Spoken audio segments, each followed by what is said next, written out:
Uraian berikut ini diadaptasi dari gagasan Erich Fromm dalam bukunya Escape from Freedom yang diterbitkan tahun 1942.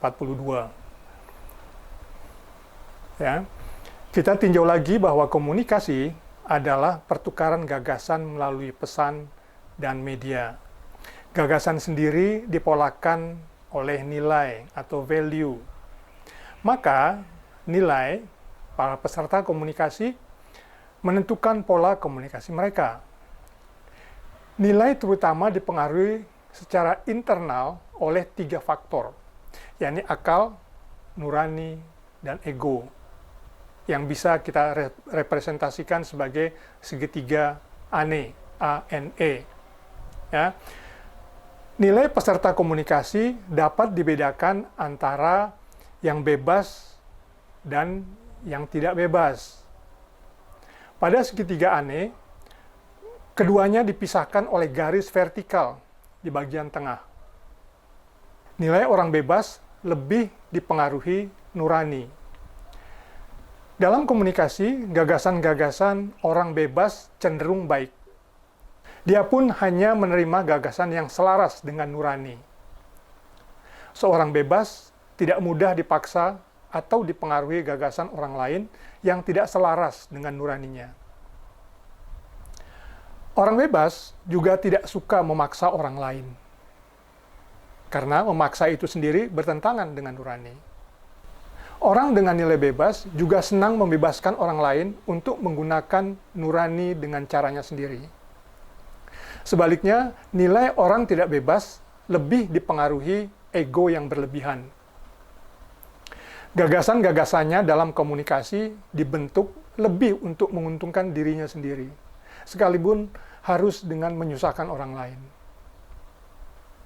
Ada 2 macam orang tidak bebas, yakni sadis dan masokis.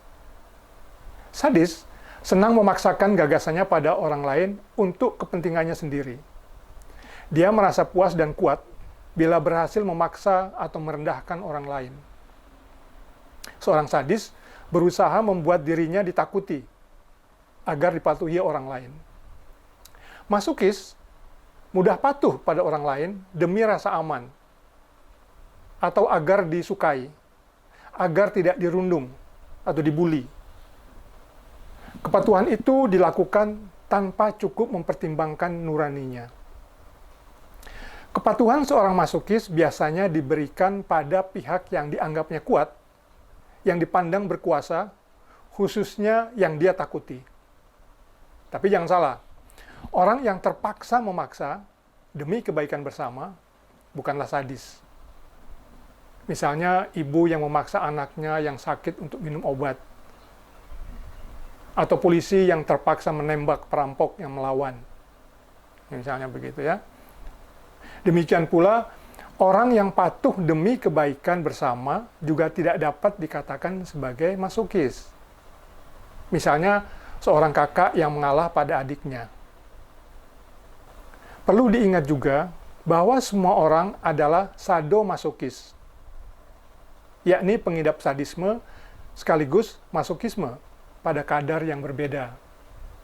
Semakin rendah kadar sadomasokisme itu, semakin bebas seseorang.